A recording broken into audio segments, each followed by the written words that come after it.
both the international and the local media. The idea is to walk you through and share with you the current situation. I'm sure you must be following the developments in our region for the last few days since 22nd of April.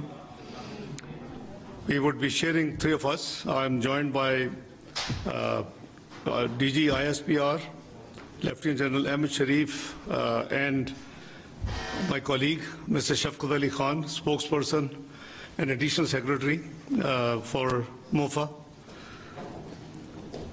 We are obviously, as we speak, the entire region is facing a serious threat to its peace and stability owing to the politically motivated and highly provocative environment being created by India in the wake of �11 attack in the Indian illegally occupied Jammu and Kashmir.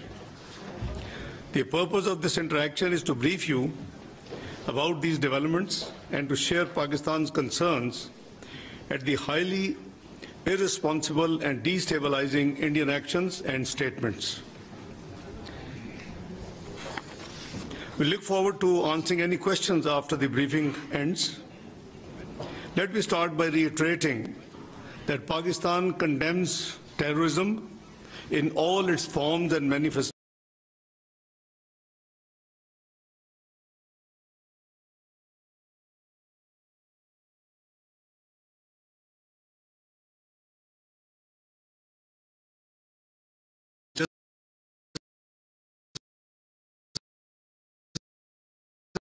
And saving a life tantamount to saving the entire humanity. So we believe in that.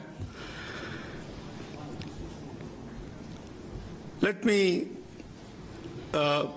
say that targeting of innocent civilians is surely deplorable and condemnable. And this is happening in many parts of the world, and we have been subscribing our views and our policy everywhere it happens.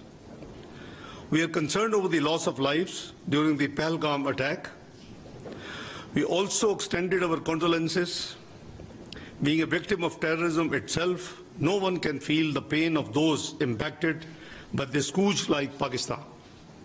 Ladies and gentlemen, as the member of the UN Security Council, Pakistan constructively engaged with the other members on the press statement which is issued by the UN Security Council on the �11 incident in the Indian illegally occupied Jammu and Kashmir. The UN Security Council statement contains condemnation in the strongest possible terms of the incident. On the other hand, it is India that glorifies and even celebrates its assassination campaign and sponsoring of terrorism in Pakistan and other countries. No other country has sacrificed as much as Pakistan, nor suffered so much due to terrorism. More than 80,000 lives have been sacrificed. Economic losses of about over $150 billion have been incurred. And in totality, the economic and the indirect losses add up to close to $500 billion. We have been working closely with the international community to address this common threat. Since 22nd of April, Foreign Office has been actively involved and in interacting with the international community. At least a dozen foreign ministers, deputy prime ministers, and the Prime Minister, I have been in touch and have discussed and explained the situation.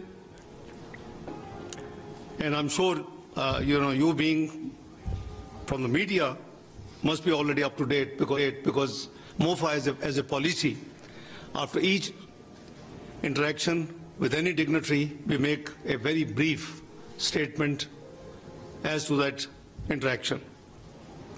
The countless sacrifices made by our valiant law enforcement agencies as well as common citizens have helped address the threat of terrorism and contributed towards regional and international peace and stability. In fact, Pakistan has been a victim of terrorism that is planned, orchestrated and sponsored by India. In this backdrop, it is preposterous to even suggest any kind of association of Pakistan with this incident. The hype that is created on each and every incident in India seems to be deliberate and choreographed. It is unfortunate that India continues to weaponize unsubstantiated accusations and allegations, part of its disinformation strategy for narrow political ends. This is not the first time that India has resorted to such tactics. They have done it before and they have resorted again to the same they did in Pulwama incident and earlier ones.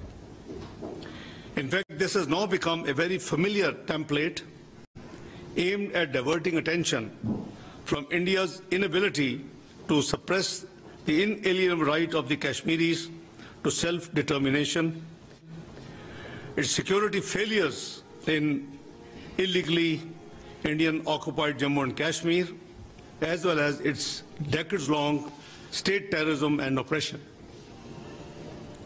To distract the international community's attention from the horrors of what's happening in the Indian illegally held Kashmir, India deliberately raises tensions with Pakistan. A durable solution for India lies in focusing on its internal problems instead of raising fingers on other countries. India has been deploying the allegations of terrorism to achieve a strategic objective for long.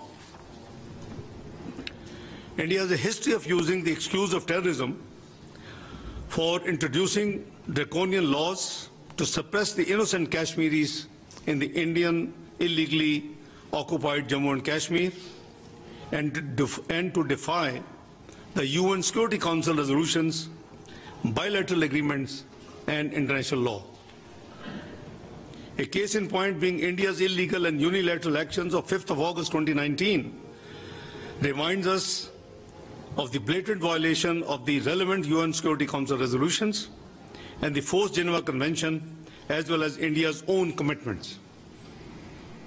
India needs to explain why such incidents usually coincide with high-profile visits. Please make no mistake, the root cause of